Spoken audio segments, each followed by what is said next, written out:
Legal, estamos de volta aqui com o RVC Esportes, destacando aí a rodada do final de semana do Campeonato Brasileiro. No sábado, mais uma vitória do Flamengo. O Jael fez de cabeça na última jogada, cruzamento do Renato Gaúcho, 1-0 em cima do Curitiba. Então, na verdade, o Flamengo teve um jogo difícil, um jogo mais disputado, mas no final brilhou mais uma vez o Ronaldinho Gaúcho, gol de cabeça e a vitória do Flamengo que assumiu a liderança após esse jogo. Então, tivemos Flamengo 1, Curitiba 0 e o Atlético Mineiro que perdeu de 2-1 para o Figueirense. Com essa derrota, Dorival Júnior não é mais o técnico da equipe do Atlético Mineiro. Cuca foi contratado, mas antes, após a partida, nós conversamos, ouvimos aí a sonora do técnico, então técnico do Atlético Mineiro, Dorival Júnior. Tivemos as 3 oportunidades da partida no segundo tempo, foram 3 jogadas criadas e infelizmente não conseguimos concretizar e finalizá-las. São aqueles fatos inexplicáveis do futebol. Você tem uma atuação como a que nós tivemos na quarta-feira com o Grêmio, 3 dias depois, parece que desaprendemos completamente e entramos em campo apenas para que cumpríssemos um compromisso. Essa é a impressão que foi dada.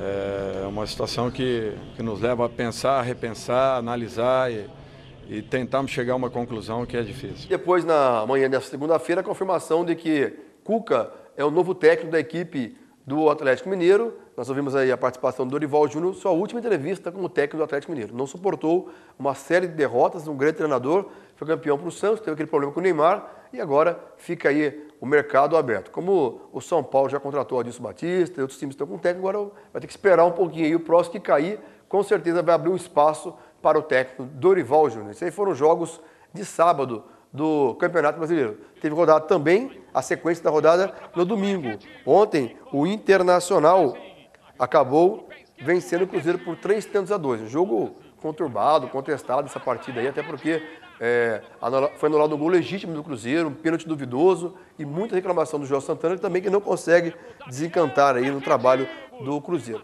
Teve 3 vitórias quando estreou e agora parou o time do Cruzeiro neste campeonato. O Santos, jogando ontem no estádio do Pacaembu, conseguiu vencer o Ceará. Foi magro, 1-0, gol do Borges, que depois de fazer o gol foi lá nos fotógrafos, tentando tirar uma foto e brincando com as máquinas fotográficas. O Borges, que é um goleador, faz muitos gols, mas o Santos, evidentemente, ficou faltando ao futebol. Após a partida, as atenções mais uma vez voltadas para Paulo Henrique Ganso, que confirmou que vai ficar no Santos sim, para disputar no final do ano o Mundial Interclubes, provavelmente, se tudo correr bem, numa tão sonhada final contra o Barcelona. Vamos ouvir então o meia Paulo Henrique Ganso. Meu pensamento sempre foi de disputar sempre os campeonatos pela equipe do Santos. Agora tem Campeonato Brasileiro, a gente precisa se recuperar e eu tenho certeza que a gente vai se recuperar.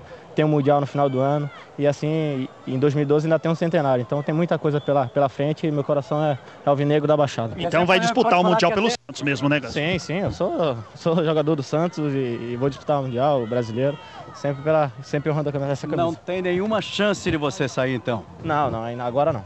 O legal é você falando, eu sou alvinegro da Baixada, para deixar bem claro, né, Paulo? Como é que fica o jogador? Fala um daqui, outro dali, sai alguma coisa no jornal. E a gente que conhece, que vive o dia a dia com você, a gente percebe quando você está chateado, quando você não está. E essa semana parece que não foi legal para você, né, Paulo? Não foi muito boa, acho que fico chateado pelas coisas que saem na imprensa, por falar que eu tô brigado com a minha família, que eu já tô saindo do Santos, então isso me deixa um pouco chateado, mas acho que o torcedor santista sabe o meu jeito de ser e sabe que meu coração é alvinegro. Até por isso tem evitado a imprensa, Ganso, para evitar esse tipo de coisa. Eu queria saber se para você acha que adianta isso, porque às vezes falta a sua palavra, né? Como o próprio Ricardo já comentou aqui, falta a sua palavra, você ficar calado com a imprensa como você estava até então. Você acha que é sempre bom?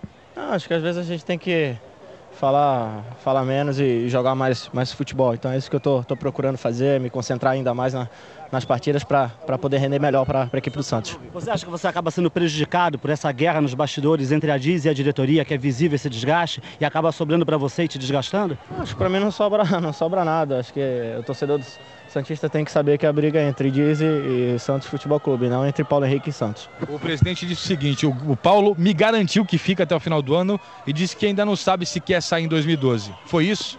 Sim, já falei, já dei minha palavra para o presidente e posso até deixar bem claro para toda a nação santista, que às vezes me cobra, às vezes me critica por isso que está acontecendo, mas eu não tenho culpa de nada. E como o assunto principal foi o Ganso, o técnico Muricy Ramalho se mostrou irritado em relação a este assunto. Só queriam saber do Ganso, mas o Muricy também falou sobre a vitória do Santos e sobre a possibilidade ou a certeza de que o Ganso continua no Santos. Eu acho que tem momentos no futebol que a gente tem que ter calma com as coisas, porque a gente jogou bem contra o Flamengo, perdeu. Jogou bem contra o Atlético, perdeu. Tem hora que tem que ganhar, cara.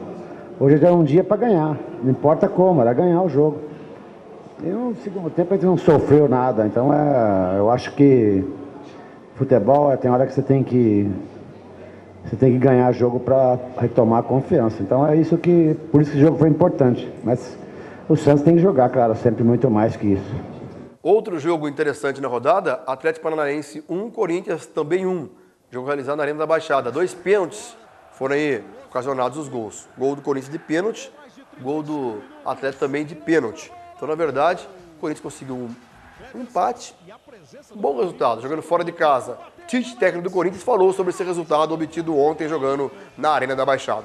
Não, porque a equipe jogou muito bem, criou as melhores oportunidades, teve volume, número de oportunidades, finalizações que poderia, que tivesse ela numa tarde um pouquinho mais feliz aí com o resultado melhor. Nós queremos continuar na frente, nós queremos e buscamos dessa forma, mas ele tem que vir com desempenho. A equipe veio a 2 resultados atrás de 2 derrotas, isso para a maturidade da equipe é importante, ela absorveu, voltou a vencer o América, fez um grande jogo hoje, quer dizer, ela fortalecer dentro da própria competição.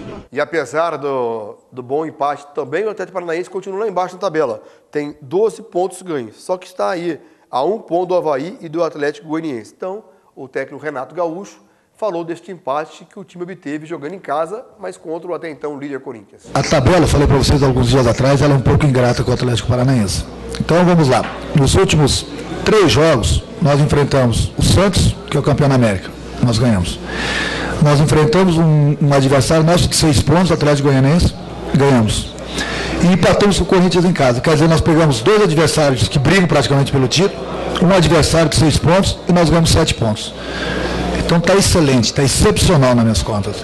Porque se nós tivéssemos empatado o jogo contra o Atlético Goianiense, todo mundo teria elogiado, e se nós tivéssemos ganho o jogo do Corinthians, todo mundo estaria elogiando. Seriam 4 pontos. Nós ganhamos 4 pontos nos últimos 2 jogos. Então não tenho que me queixar, o campeonato é assim, é difícil, é pegado, não tem jogo fácil, seja aqui, seja fora. Mas estou muito satisfeito com o meu grupo, nós conseguimos 7 pontos dos últimos 9 disputados. É lógico que dentro de casa a gente precisa vencer, mas também a gente não está pegando qualquer adversário não. Então eu falei para vocês, não vai ser da noite para o dia que o Atlético vai sair dessa situação. Mas estou muito satisfeito com o meu grupo. No outro jogo da rodada, outra partida que foi muito interessante, América e Fluminense. Nós tivemos uma série de especulações em relação ao atacante Fred, que falou que não tem condições de jogar no time do Fluminense porque está sendo ameaçado, falta de segurança, aquela coisa toda. É um caso idêntico ao do Wagner Love, que foi ameaçado pela torcida do Palmeiras, deixou o Palmeiras e foi jogar no Flamengo, onde foi campeão brasileiro. Já em relação ao Fred, ele deixou bem claro que a intenção se sair do Fluminense e ir para o futebol europeu. Deixou bem claro que não joga em nenhuma outra equipe do futebol brasileiro. O Fred, que na verdade foi nessa segunda-feira com a seleção brasileira para a Alemanha, que vai jogar no amistoso para a próxima quarta-feira. Mas dentro de campo, ontem, o que chamou a atenção foi o seguinte, tomou 3-0, uma derrota do Fluminense para o Lanterna América, do Givanildo, né? Na verdade, uma campanha pífia do América, e ontem meteu 3-0 no time do Fluminense. Um jogo que chamou a atenção pelo resultado. Ninguém esperava que o América pudesse vencer a equipe do Fluminense. Foi um jogo de destaque nessa rodada. Legal. Hora de fazer mais um intervalo. Voltamos em instantes para fechar a tabela, a classificação do Campeonato Brasileiro.